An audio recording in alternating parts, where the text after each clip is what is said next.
This is the Kospet Optimus Pro. It's a sweet Android 7.1.1 smartwatch with all the typical applications, your step count information, your notifications of pushes from the phone, a complete app drawer with a lot of fun stuff automatically built into it, and fitness section as well. The fitness is not integrated with the GPS, however, so you're not able to track anything like runs and walks and cycling and hiking against GPS. It uses pedometer. For now, there should be a firmware update coming later. And with an 8 GB camera on the side, it supports photography and also has a thing called long standby, which is a new bracelet mode in these dual processor watches you can get to from the app or from pressing and holding here.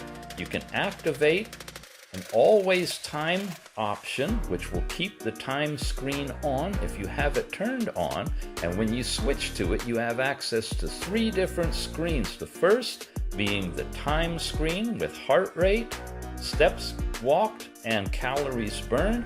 Another press gets you to your fitness information, and finally a heart rate screen. It's a sweet watch, carbon fiber construction, nice TPU band, and available right now. Check it out, the Kospet Optimus. To say people have been mixed on the Huawei Watch 2's new sporty design would be a definite understatement. Compared to the classy design of its predecessor, it's a lot more fitting for a track jacket than a blazer, and the nice leather strap of the past has been replaced with a far less premium rubber one. Though thankfully my old Gear S2 strap fits perfectly and looks a lot nicer to my eyes. The Watch 2 has a solid metal build with physical timestamps lining the ceramic bezel, 2 physical buttons, and a heart rate monitor on the underside. It's almost 13mm thick, though that chunky body houses a lot of components inside. There's support for Wi-Fi, NFC, GPS, Bluetooth, and in some models 4G LTE. The watch is also water resistant, and the NFC support means that it's capable of using Android Pay for mobile payments as well. Despite the Watch 2's larger physical dimensions, its 1.2-inch AMOLED display is actually smaller than the display on the original model, but it's bright and vibrant with great viewing angles, and it's easily visible in direct sunlight. The Watch 2 ships with Android Wear 2.0 out of the box, and while flicking through apps and notifications on the home screen is a smooth experience, I wish I could say the same about the rest of the watch. There's a noticeable delay while opening most apps. Most of the time it's not a big deal, but it can be frustrating if you're trying to make a quick Android Pay purchase. To make things a little quicker though, you can program any app to the second button on the watch for instant access.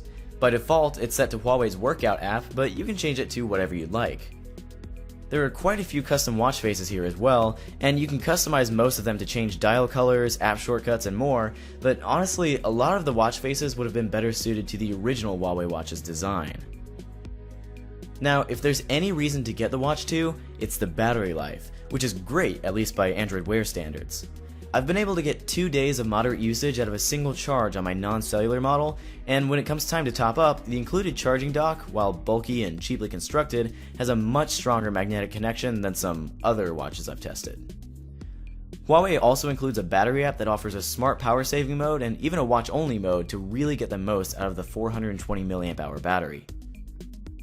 Altogether though, after using the Huawei Watch 2 for about a week, I'm left feeling just as torn about it as ever.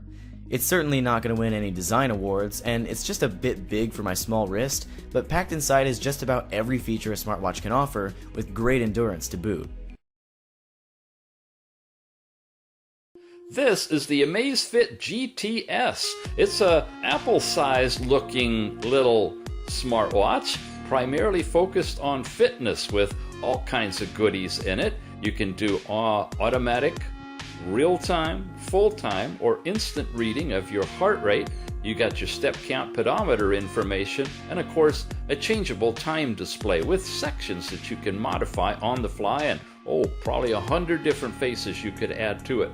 You also have access to workout, your status, a new concept called Pi for personal activity, your heart rate, and overall activities that you've done in the past. You've got a music player connection to your phone with notifications when you're tethered, and alarms, event reminders, and even more, which includes a compass, a built-in timer, a countdown timer, and of course, find your phone.